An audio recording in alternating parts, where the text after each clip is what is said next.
केशव जी, आप जो कर रहे हैं ना, मुझे नहीं लगता आप सही कर रहे हैं। मुझे ऐसा लगता है आपको एक बार फिर से सोच लेना चाहिए। शिमोना सही कह रही है सर। भावनाओं में बहकर आप ये निर्णय ले रहे हैं। बिल्कुल सर, और हम तो आपके शुभचिंतक हैं। आपको सिर्फ इसके परिणाम से वाकिफ करा रहे हैं। आप जो कर रहे हैं ना, उससे आपकी जान को खतरा हो सकता है। बस प्रणय, मैंने अपना डिसीजन ले लिया है और मेरा डिसीजन किसी भी हालत में बदलने वाला नहीं है। मुझे किसी से डर नहीं। आने दो उसको, फिर देखते हैं। अमन, बोलो कि कोई अच्छी खबर लाए हो। अच्छी खबर ही लाया हूं। आप जो सोच रहे थे वही सही है। ये देखिए।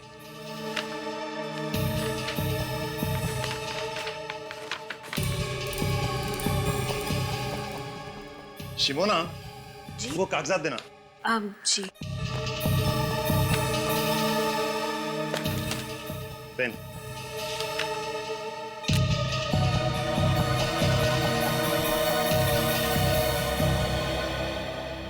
केशवनाथ जी, आपका काम हो गया। अब आप बेफिक्र हो जाइए। मुझे नहीं लगता ये इतना आसान है। ये बात पता लगते ही तूफान आने वाला है। तो फिर आने दो तूफान, हम तैयार हैं।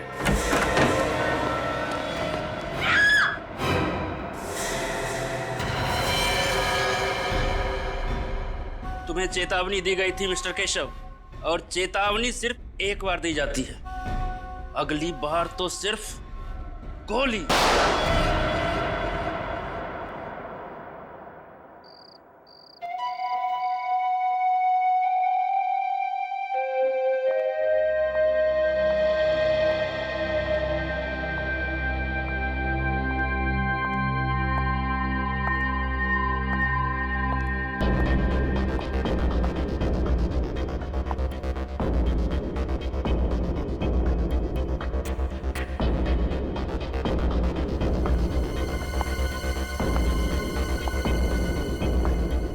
Law, science,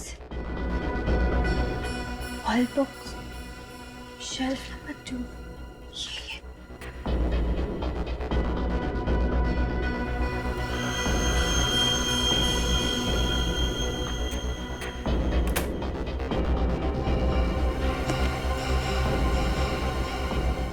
The World Atlas and Encyclopedia. यही बुक है।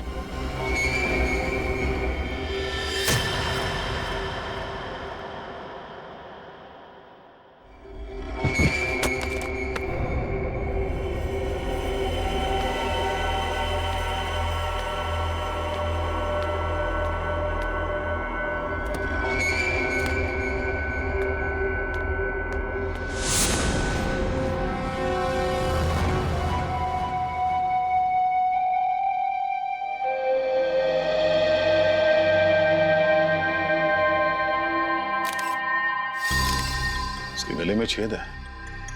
किसी नुकीली चीज से वार किया गया है और शायद उसी वजह से इसकी मौत हो गई। लेकिन सर, हमें तो ऐसी कोई चीज मिली नहीं यहाँ से। हो सकता है खूनी अपने साथ ले गया।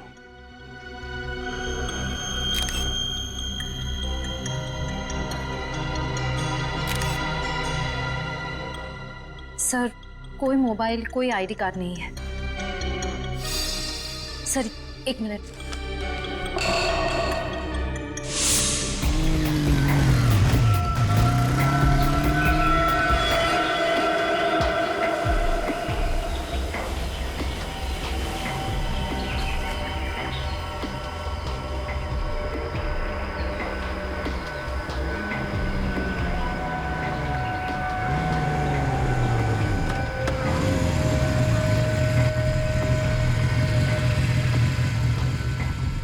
क्या करना है मुझे?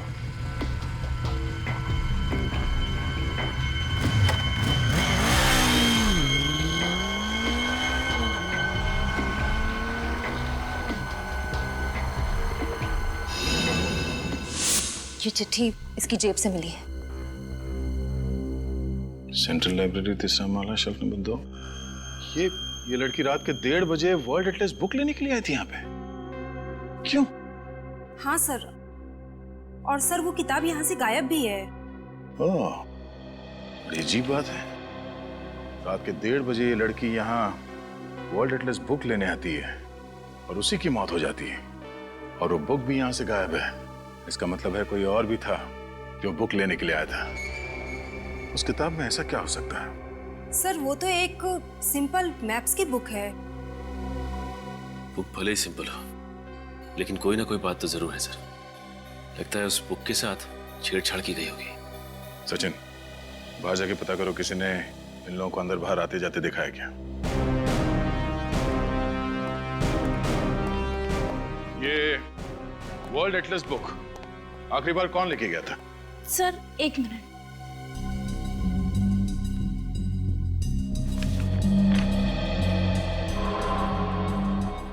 सो मिस्टर अमन। अमन? अमन, बोलो कि कोई अच्छी खबर लाए हो। ये अमन यहाँ का मेंबर होगा ना? जी सर। जरा उसका एड्रेस देना।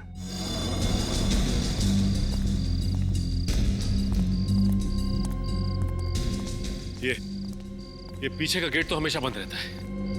अगर वो लड़की यहाँ से आई है इस तरफ से, वो जो औरत कैंडल बेच रही है उसे पता होगा। चलो पूछते हैं। Excuse me. 10 का 1 कैंडल है सर, कितने कैंडल्स दूं? देखिए, हम लोग कैंडल लेने नहीं आए, आपसे कुछ पूछना था। आप यहाँ पर कब से हैं? जी मैं शाम से लेके सुबह तक यहाँ बैठती हूँ, कैंडल बेचती हूँ। यहाँ पास में चर्च है, यहाँ देर रात तक लोग कैंडल जलाने आते हैं। क्यों, क्या हुआ मैम? देखिए, ये सामने जो लाइब्रेरी है ना, वहाँ पे एक खून हो गया। मुझे लगा ही था उस लाइब्रेरी में कुछ तो गड़बड़ हुआ है। अच्छा, आपको ऐसा क्यों लगा कि लाइब्रेरी में कुछ गड़बड़ है? सर वो कुछ देर पहले। राजू, गाड़ी निकाल जल्दी।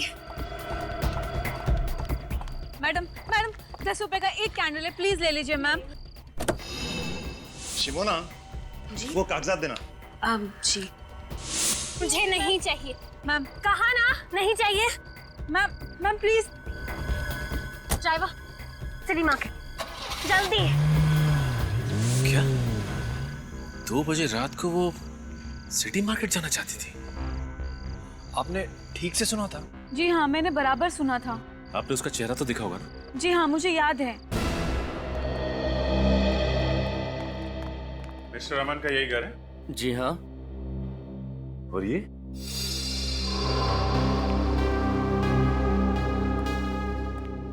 क्या आप यही अमन जी हैं? हाँ सब, इन्हें मैंने हाल में कहीं देखा है।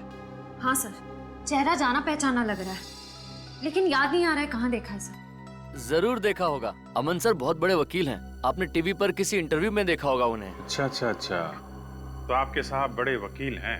हाँ। कहाँ गए? ऑफिस? नहीं, आज सुबह वो अपना सामान लेकर के शहर से बाहर चले गए।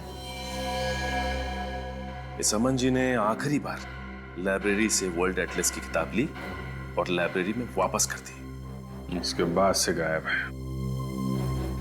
अमन जी का कमरा कहाँ है?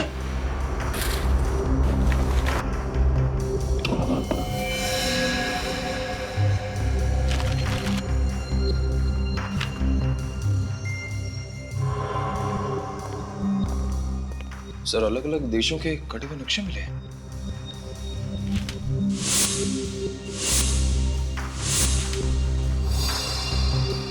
सर ये सारे कटे हुए नक्शे तो सर वो तो एक सिंपल मैप्स की बुक है। वर्ल्ड एटलस बुक है। अमन जी ने इसे कैंची से इस तरह से काटा क्यों होगा? उस वर्ल्ड एटलस बुक को हथियार बनाने के लिए। उस बुक में से सारे पन्ने काटे, उसके अंदर कोई नुकीली चीज रखी जो किताब खुलते ही पिस्टन के जरिए तेजी से बाहर निकली और उस लड़की का खून हो गया। सर अमन का फोन बंद आ रहा है। वो तो होना ही था। सर ये देखिए, फटे हुए music notes. Music notes? Sir उसने म्यूजिक नोट फाड़ के फेंका क्यों होगा? लेकिन अमन सर को तो संगीत का शौक ही नहीं है। तो ये देखिए, ये वायर और ये स्प्रिंग।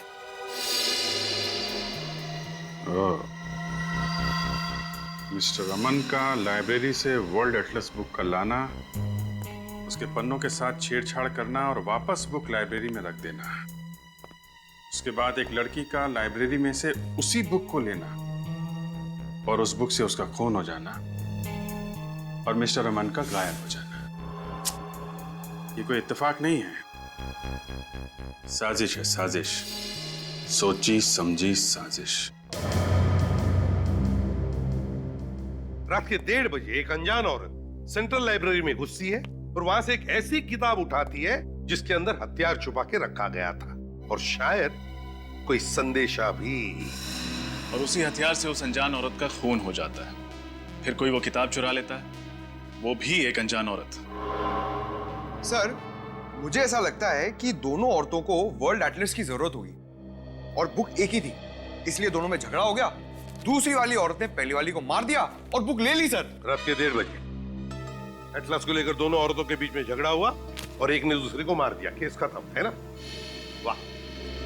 सर, अजीब बात यह है कि लाइब्रेरी से किताब चुराने के बाद वो औरत अपने ड्राइवर से कहती है कि वो उसे सिटी मार्केट लेकर जाए। सर, इतनी रात में सिटी मार्केट में ना तो कोई दुकान खुली होगी, ना ही कोई कॉफी शॉप। वही तो रजत, वही तो समझ में नहीं आ रहा है कि क्यों। सर, ऐसा भी तो हो सकता है कि वो औरत सिटी मार्केट के आसपास ही कहीं रहती हो। नहीं सूरज, अगर ऐसा होता तो वो अपने ड्राइवर से कहती कि हम घर ले चलो। सिटी मार्केट ही क्यों? सिटी मार्केट ही क्यों? उस औरत के बारे में क्या पता चला जिसका लाइब्रेरी में खून हुआ? सर, अभी तक तो कुछ पता नहीं चला है। सर, उसके लापता होने की भी किसी ने कंप्लेंट दर्ज नहीं करवाई है। हम लोग क्रिमिनल रिकॉर्ड चेक कर रहे हैं। सर, ये स्केच बन गया। सर, यही वो अनजान औरत है जो बुक लेकर भागी थी। सर, इस औरत को मैंने किसी न्यूज में देखा था सर। न्यूज में?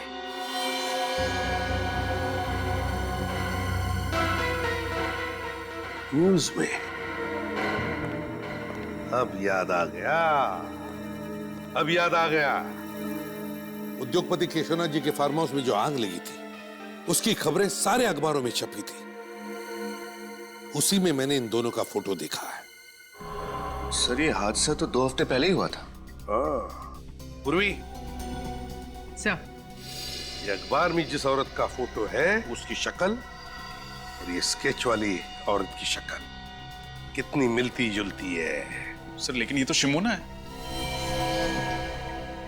मैम, आपने पक्का इसी औरत को देखा था? जी सर, पक्का मैंने इसी को देखा था।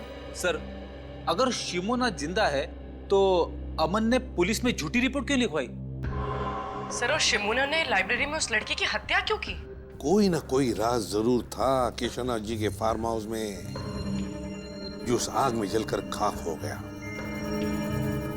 इस सारे चक्कर के पीछे ये अमन ही है, अमन। हाँ सर, इसलिए मिस्टर अमन ने शिमोना जी के लिए वो म्यूजिक नोट्स में वो संदेशा छोड़ा होगा, क्योंकि दोनों खुले में तो आमने सामने आ नहीं सकते थे। अमन और शिमोना, क्या क्या कनेक्शन हो सकता है इन दोनों के बीच में? तो फिर ये शिमोना इतनी रात गए सिटी मार्केट किस लिए गई थी? सर, अमन के घर से हमें कुछ फटे हुए कागज मिले जिन पर कुछ म्यूजिकल नोट्स लिखे हुए। सर, इस वर्ल्ड एटलस का म्यूजिकल नोट से क्या कनेक्शन हो सकता है? उस वर्ल्ड एटलस में कुछ तो ऐसा होगा जिसकी वजह से शिमोना सीधे इस मार्केट में आ गई। सर, रात के समय लाइब्रेरी से सिटी मार्केट पहुंचने में लगभग 10-15 मिनट लगते हैं। उस कैनल बेचने वाली औरत ने हमसे कहा था कि उसने शिमोना को 1:45 बजे देखा होगा, तो वो इस मार्केट में 2 बजे तक पहुंच गई होगी। हाँ, लेकिन उस समय तो मार्केट बिल्कुल सुनसान रहा। मुझे नहीं लगता कि किसी ने शिमोना को या उसकी गाड़ी को देखा होगा। फिर भी ट्राई करते हैं, हो सकता है किसी ने कुछ देखा हो। तुम इस तरफ पूछो, मैं उस तरफ के दुकानदारों से पूछता हूँ।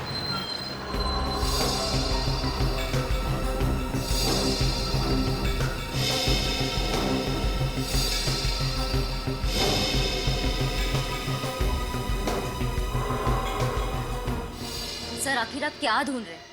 हम कह रहे हैं ना कि अमन सर ने कोई गैर कानूनी काम नहीं किया है। गैर कानूनी काम नहीं किया तो फिर अचानक क्यों गायब हो गए? मुझे नहीं पता। कोई भी वकील बिना किसी को बताए अपने सारे कोर्ट केसेस छोड़ के वेकेशन पे तो जाएगा नहीं, और अगर जाएगा तो कम से कम अपनी पर्सनल सेक्रेटरी यानी आपको तो बता के जाएगा। लेकिन उन्होंने मुझे कुछ नहीं बताया। और अगर नहीं बताता है तो इसका मतलब है कि वो कोई गलत काम कर रहा है और वो नहीं चाहता है कि उसके बारे में किसी को पता चले। नहीं, अमन सर कभी कोई गलत काम नहीं कर सकते, और वाकई में हमें नहीं पता है कि वो गए कहाँ हैं। इतना जरूर पता है कि वो हमें कांटेक्ट जरूर करेंगे, वो भी सही समय पर। अब आप ही बताइए साहब, इतनी छोटी सी चीज चुराने के लिए मेरी दुकान का ताला तक तोड़ डाला। मेरी तो समझ में नहीं आ रहा कि वो चोर था या फिर कोई पागल था। और कुछ तो चोरी नहीं हुआ दुकान से? नहीं साहब, और कुछ तो चोरी नहीं हुआ। चलो ठीक है, आइए मेरे साथ। उर्वी, एक्सक्यूज मी, हम लोग सीआईडी से। सर क्या हुआ क्या यहाँ पे? सर वो कल रात को मेरे म्यूजिक स्टोर में ताला तोड़कर एक चोर घुस आया था, और सर वो केवल एक म्यूजिक बॉक्स के अलावा और कुछ भी चुरा कर नहीं ले गया। एक ही म्यूजिक बॉक्स?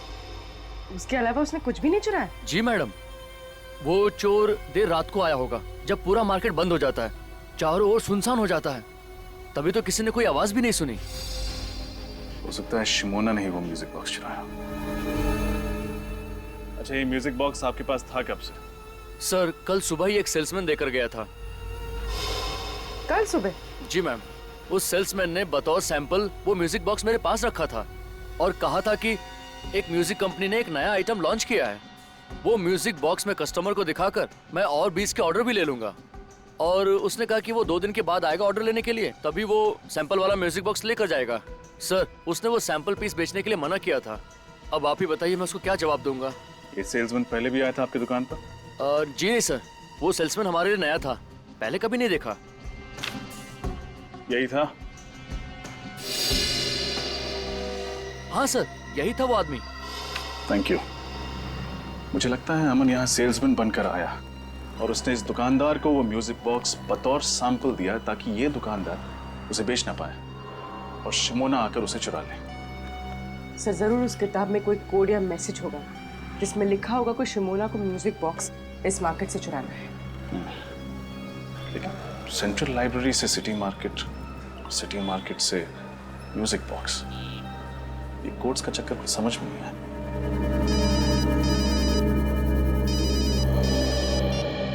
हाँ सचिन, क्या? ठीक है। क्या हुआ सर? कल रात इस शहर के 2 और म्यूजिक स्टोर से ऐसे ही म्यूजिक बॉक्सेस चुराए गए। अमन जी का और शहर के जाने माने स्टील बैरन मिस्टर केशवनाथ, इनके बीच क्या रिश्ता था?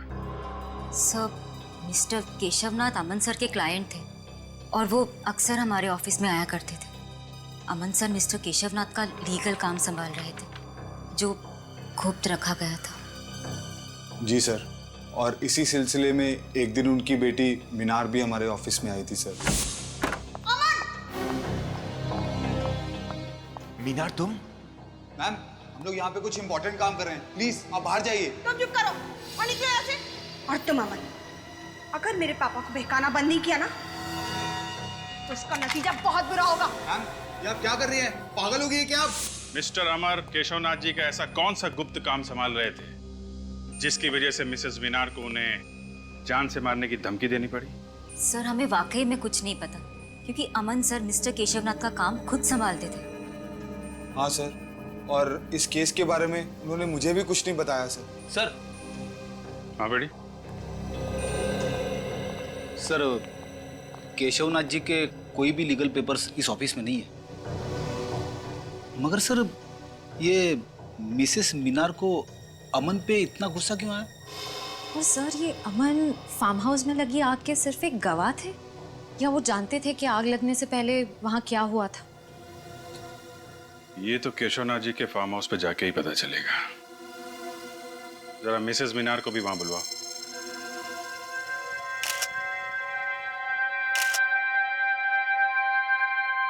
आप लोग इस पूछताछ से हमें कब बख्शेंगे?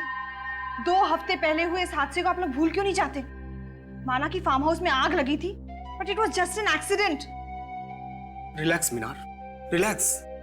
सीआईडी वाले आपके पापा का फार्म हाउस का तलाशी लेना चाहते हो तो लेने दो, उन्हें उनका काम करने दो। थैंक यू मिस्टर भास्कर, कम से कम आप हमारे काम को समझते हैं। देखिए मिसेस मीनार, हम सिर्फ अपनी ड्यूटी कर रहे हैं। इस फार्म हाउस में जो आग लगी और जिसमें आपके पिताजी और उनके 2 एसोसिएट जल के मर गए, आपको ये मालूम होगा कि उसकी रिपोर्ट मिस्टर अमन ने लिखवाई थी। तो हुआ यह है कि मिस्टर अमन अभी लापता हो गए, और सिर्फ इतना ही नहीं, सेंट्रल लाइब्रेरी में हुए एक गुमनाम लड़की के कत्ल में भी उसका हाथ है। मुझे ये नहीं समझ में आ रहा कि एक लाइब्रेरी में हुए कत्ल का इस फार्म हाउस के जलने से क्या मतलब है। यहाँ आग कैसे लगी, कब लगी, पुलिस इसकी तहकीकात कर रही है। और तहकीकात में ही पता चला है कि अमन को आपने बंदूक दिखा के धमकी दी थी। क्यों? क्योंकि अमन एक नंबर का धोखेबाज है। उसने मेरे पापा की आंखों में धूल झोंककर करोड़ों रुपयों का गबन किया है, और इससे आप ये कैसे कह सकते हैं कि मैंने अमन को कुछ किया है? ठीक है, फिलहाल अभी हम आपकी बात पे विश्वास कर लेते हैं, लेकिन सर ये बाहर पेड़ में धंसी हुई मिली। बंदूक की गोली? इसका मतलब इस फार्म हाउस में गोलियां भी चली। Oh my God! ये गोली चलने वाली बात अमन ने पुलिस रिपोर्ट में क्यों नहीं लिखवाई? ये वीणा का है, ये संतूर का है, और ये सितार का है। ये तीनों एक ही राग पर है, लेकिन इनके वाद्य यंत्र अलग अलग हैं। मैं आपको इनके राग सुनाता हूं।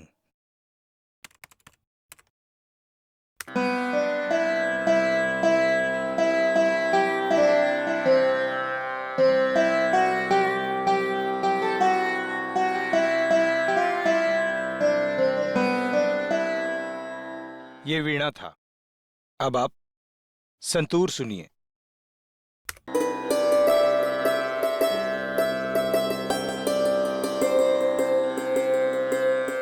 ये सितार का है।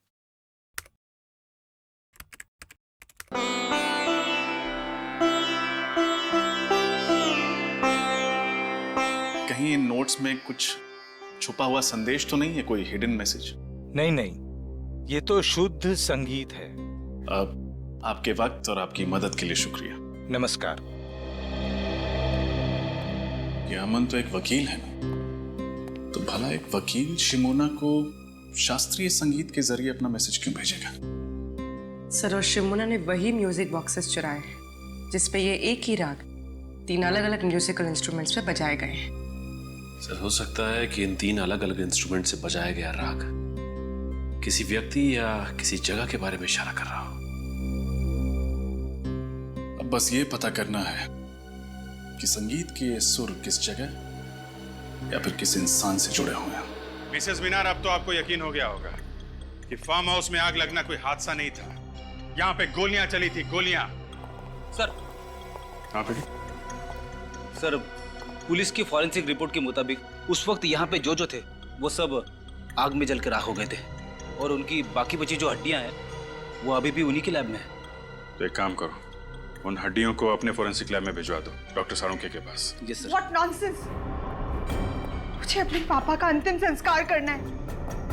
देखिए मैडम, पहले हमें ये पता लगाना है कि एग्जैक्टली यहाँ पे हुआ क्या था, फिर आपके पिता की हड्डियों की शिनाख्त भी अभी बाकी है, तब तक आपको इंतजार करना ही पड़ेगा। सर ये देखिए क्या मिला, साइड से थोड़ा जला हुआ।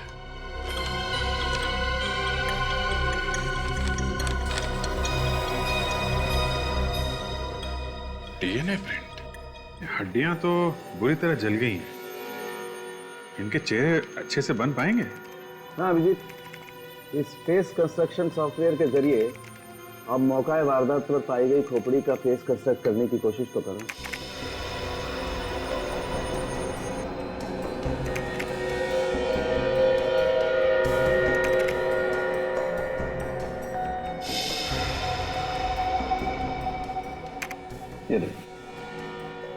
इसमें कोई भी केशवनाथ जी या शिमोना जैसा नहीं दिखता, लेकिन ये तो प्रणय है।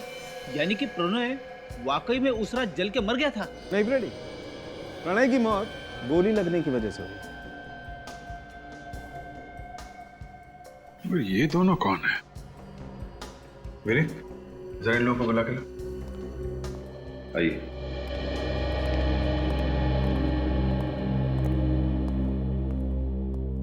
जरा इन दो चेहरों को देखिए, इनको पहचानते हैं आप लोग? कभी ये देखा है? इनमें से हम किसी को नहीं जानते। हमें क्या पता कौन है ये लोग? सर आपका शक सही निकला। घटनास्थल से लाई गई सारी हड्डियों का डीएनए टेस्ट मिल गया। किसी का भी डीएनए मिसेस मीनार के डीएनए से नहीं मिलता। यानी वाकई में केशव नानजी जिंदा है? पर मेरे पापा हैं कहाँ? उन्होंने अब तक फोन क्यों नहीं किया? हम लोग जल्दी पता लगा लेंगे, अभी आप लोग जा सकते हैं।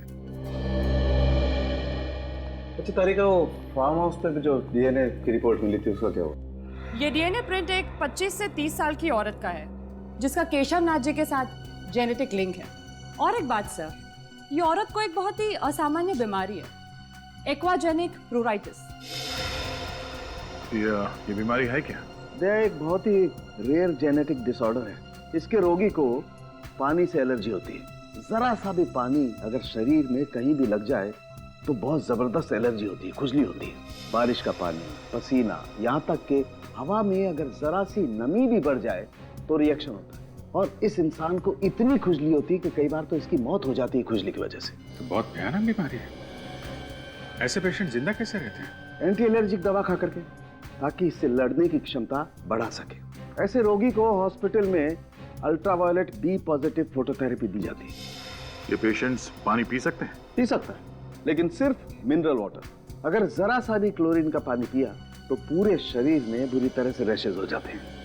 सिर्फ मिनरल वाटर? हाँ निखिल, अच्छा, ओके, ठीक है, ओके। क्या हुआ? लाइब्रेरी में जिस अनजान लड़की की लाश मिली थी उसका नाम बिंदु है। वो एक गुनहगार थी और जेल में सजा भी काट चुकी थी।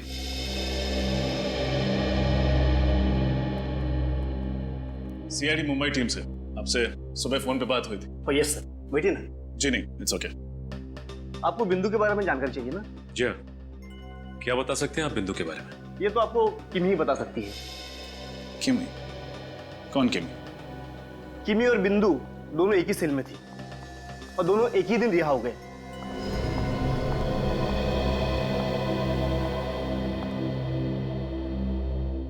किमी देखो, हम तुम्हें डराने या धमकाने नहीं आए हैं। हम बस ये जानने आए हैं कि तुम बिंदु के बारे में क्या जानती हो।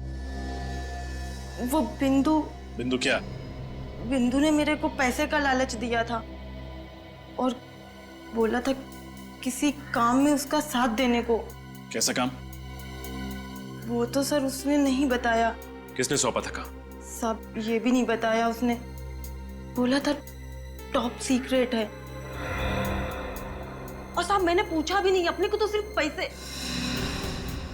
पैसों से मतलब था साहब, इसलिए नहीं पूछा। कहाँ गई थी तुम उसके साथ? Central library, Mumbai. Central library? इसका मतलब बिंदु पहले भी गई थी लाइब्रेरी? हाँ सर। क्यों गए थे तुम दोनों वहां? सर बिंदु और मैं सॉफ्टवेयर इंजीनियर बनकर गए थे उस लाइब्रेरी में। बिंदु को कुछ कंप्यूटर से जानकारी चाहिए थी और मैं बाहर निगरानी कर रही थी कि अगर कोई आसपास दिखाई दे तो तुरंत इत्तला कर दूं बिंदु को। पर वो जानकारी जो उसे चाहिए थी उसे मिली? नहीं सर। सर, लाइब्रेरी के कंप्यूटर से ऐसी क्या जानकारी हासिल करना चाहती थी बिंदु? पता नहीं, लेकिन ये पक्का है कि फार्म हाउस पे किए गए खून का राज जरूर उस लाइब्रेरी में छुपा है। मुझे प्रणय को वहां जाने ही नहीं देना चाहिए था। केशव नाथ जी की प्रॉब्लम में उसको पढ़ने की क्या जरूरत थी? किस प्रॉब्लम की बात कर रही हैं? प्रणय और शिमोना केशव नाथ जी के बिजनेस एसोसिएट थे। केशव नाथ जी को अपनी बेटी मीनार पर बिल्कुल भरोसा नहीं था, इसलिए वो चाहते थे कि अपनी जायदाद को किसी ट्रस्ट में रख दें। प्रणय और शिमोना उन्हें मनाने की बहुत कोशिश कर रहे थे कि अपनी बेटी के साथ ऐसा ना करें। और मीनार को केशवनाथ जी के इस फैसले के बारे में मालूम था क्या? जी, ये तो मैं नहीं जानती, लेकिन फार्म हाउस में आग लगने के एक हफ्ते पहले प्रणय ने मुझसे कहा था कि केशवनाथ जी ने अपनी जायदाद को ट्रस्ट में देने का फैसला बदल दिया है। और उसकी वजह? क्योंकि उन्हें कोई और वारिस मिल गया था। नया वारिस? हाँ, केशवनाथ जी को वसीयत बनाने से पहले उसके बारे में कुछ कंफर्म करना था। ये डीएनए प्रिंट एक 25 से 30 साल की औरत का है जिसका केशवनाथ जी के साथ जेनेटिक लिंक है। इसका मतलब वो डीएनए प्रिंट उस दूसरी लड़की का था जिसे केशवनाथ जी अपनी जायदाद का वारिस बनाना चाहते थे। क्या प्रणव जी ने उस नए वारिस का नाम बताया था आपको? यही पता करने के लिए तो वो फार्म हाउस गए थे उस दिन, लेकिन फिर वापस ही नहीं आए।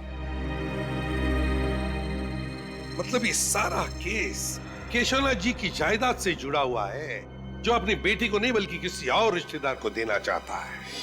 और वो डीएनए प्रिंट जो केशवनाथ जी के जले हुए फार्म हाउस से मिले वो उसी रिश्तेदार के होंगे। किसी के डीएनए प्रिंट मिलने से ये कैसे साबित होगा कि वो केशवनाथ जी के रिश्तेदार के हैं? सूरज, इंसान दो ही वजह से डीएनए टेस्ट करवाता है, या तो उसे रिश्ता साबित करना होता है या फिर बीमारी के बारे में, जेनेटिक बीमारी के बारे में पता करना होता है। लगता तो यही है कि केशवनाथ जी ने डीएनए टेस्ट के जरिए रिश्तेदारों की पहचान करने की कोशिश की है। हमें ये कैसे पता चलेगा कि वो डीएनए प्रिंट किस रिश्तेदार का है? किमी बता रही थी कि बिंदु और वो जब जेल से छूटी तो दोनों सेंट्रल लाइब्रेरी में गई थी उस कंप्यूटर से कुछ इंफॉर्मेशन निकालने के लिए। सर, इसका मतलब वो 25-30 साल की लड़की जिसे डीएनए रिपोर्ट के मुताबिक पानी की एलर्जी है, वो इसी लाइब्रेरी में काम करती है। एग्जैक्टली। मतलब सर, हमें ना सिर्फ केशवनाथ जी, अमन और शिमोना को खोजना है बल्कि लाइब्रेरी में काम करने वाले उस गुमनाम वारिस का भी पता लगाना है। ये केशवनाथ जी, अमन और शिमोना को ढूंढेंगे कैसे? रेडी, भले उन तीनों के मोबाइल फोन बंद हो, भले उनके बैंक अकाउंट में कोई लेन देन ना हो, लेकिन हर चीज के लिए पैसा तो लगता ही है। कोई ना कोई तो उन्हें पैसे भेजता ही होगा। बस उन्हें ढूंढ लेंगे। लेकिन कौन सर? केशवनाथ जी और शिमोना के जान पहचान वालों के मुताबिक वो दोनों मर चुके हैं।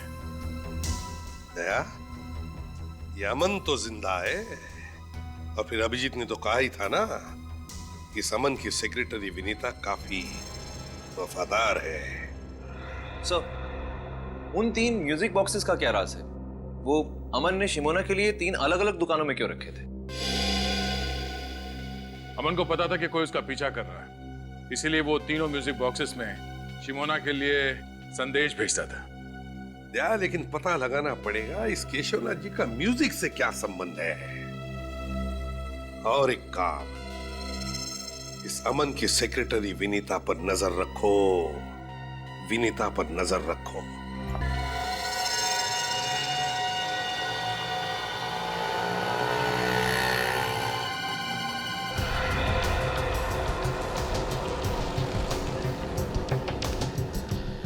दोस्त इस समय तक बाहर आ जाती है, आज कहाँ रहेगी?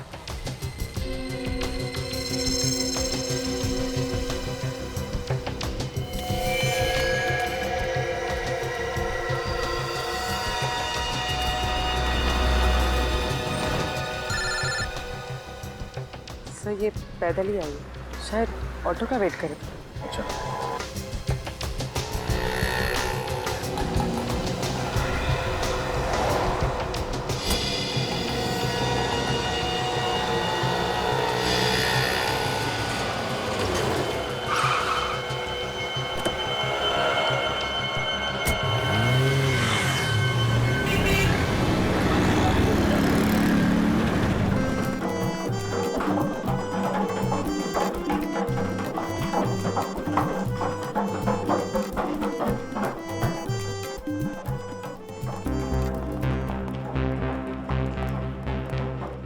जरा देखो अलंकार जी कहाँ हैं?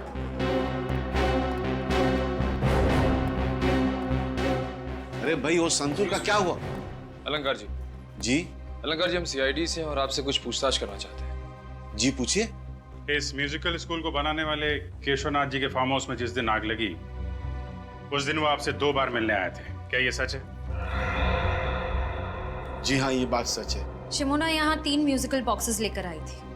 कहाँ है वो बॉक्सेस? अब उस लड़की का नाम शिमोना है या नहीं मुझे पता नहीं, मैंने तो कभी पहले उसे देखा तक भी नहीं। वो यहाँ बॉक्स लेकर आई थी या नहीं? एक लड़की आई तो थी। केशवनाथ जी और अमन के कहने के मुताबिक मैंने वो बॉक्सेस लेके चेक करके अपने पास रख ली। हमें वो बॉक्स चेक करना है।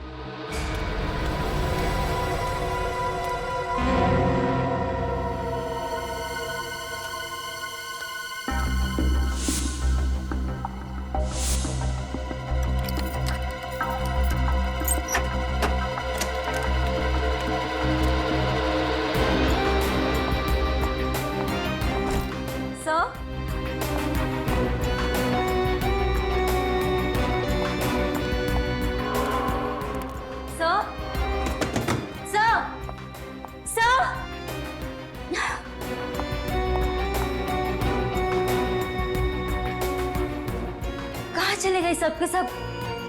गए होंगे किसी काम से।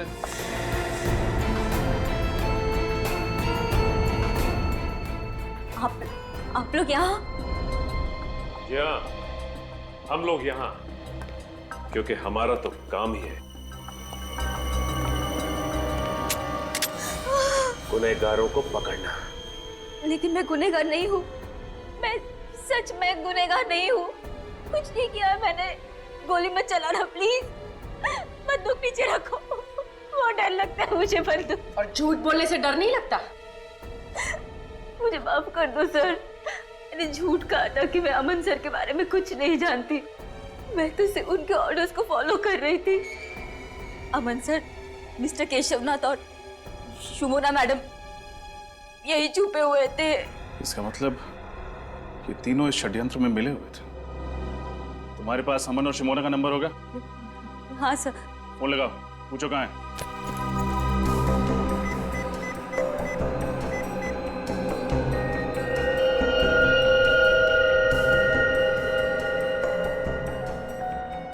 अमन सर का फोन स्विच ऑफ है। शिमोना का नंबर ट्राई करो।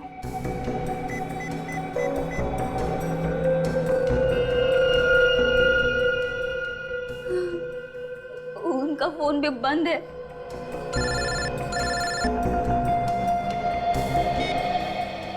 Yes sir. क्या? तो इस वजह से अमन, शिमोना और केशवनाथ को यहां से गायब किया गया है? सर हम लोग आ रहे हैं। क्यों सर? कुछ नहीं सचिन, केस खत्म करने का टाइम आ गया। नैना, उनको भी बुलाकर ले आओ, दोनों नई ट्रेनीज हैं, उनको अच्छा लगेगा। हाँ, लंच टाइम हो गया है, भूख तो लगी होगी। बिल्कुल।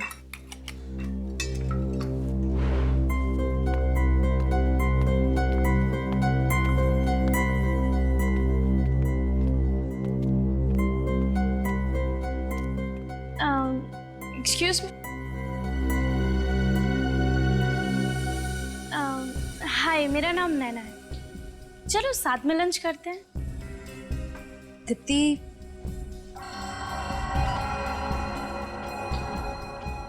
लंच के लिए बुला रहे हैं। ठीक है पूजा। ठीक है, हम आते हैं। ओके।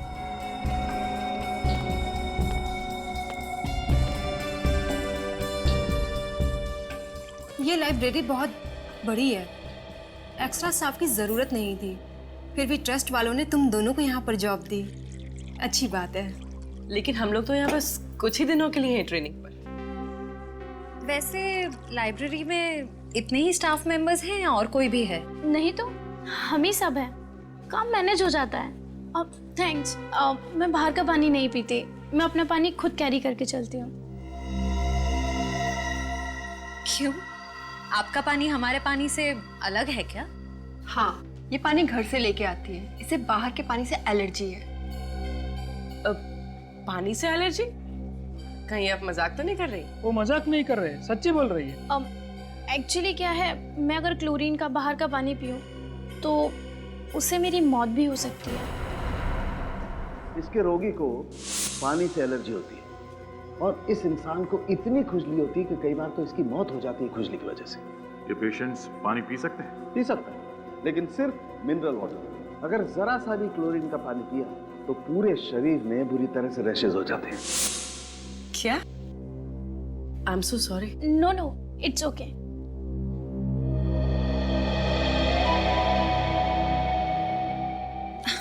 अरे मैं तो भूल ही गई। एवरीबडी एक्सक्यूज मी, मैं अभी आई।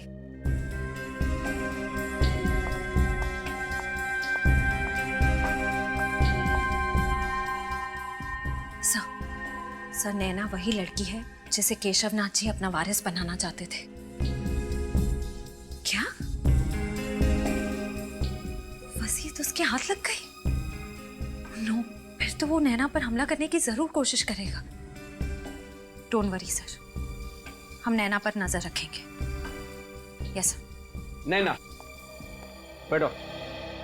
तुमने अभी तक वो लिस्ट नहीं बनाई। रजिस्टर में नए बुक्स के स्टॉक की एंट्री करनी थी, वो कब करोगी? सर वो मुझे कुछ नहीं सुनना है। आप सब घर जा सकते हो, लेकिन नैना तुम अपना काम खत्म करके ही घर जाओगे। Okay sir.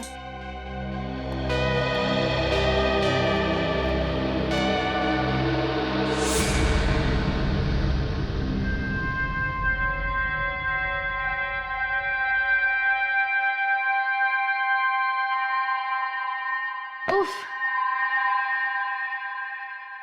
11:30 बज गए। ये भी कोई तरीका है काम करवाने का? ये मैनेजर नहीं, हिटलर है, हिटलर। कल ना मैं इसकी लाइब्रेरी की ट्रस्टी से जरूर शिकायत करने वाली हूँ। और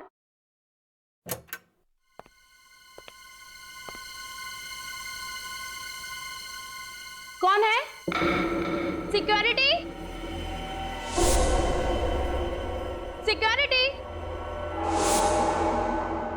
कौन है? कौन है? कौन है वहां?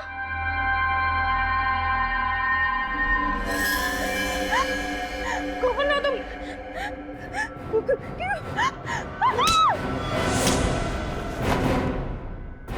ओ, तुम?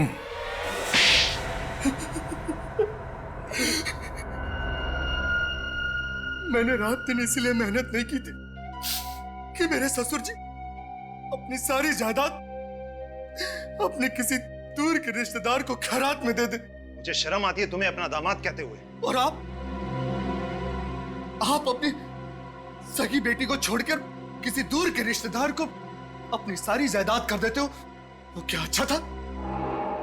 शुरू से बता हुआ क्या? हाँ, मैंने वो दो गुंडे केशव नाथ जी को फार्म हाउस पर मारने के लिए भेजे थे, मगर वो दोनों उस आग में जलकर राख हो गए।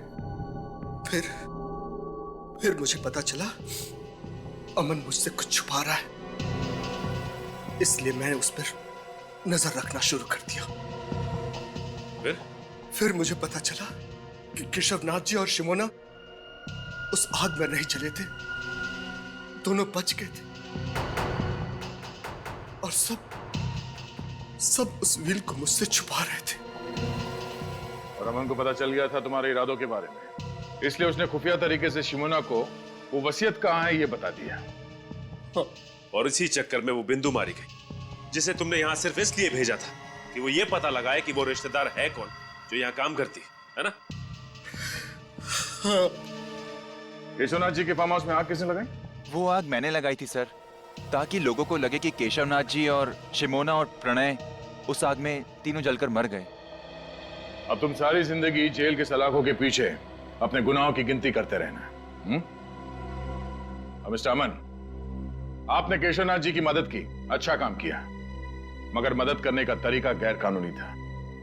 आपने खून किया है बिंदु का, और शिमोना जी आपने इसमें इनका साथ दिया।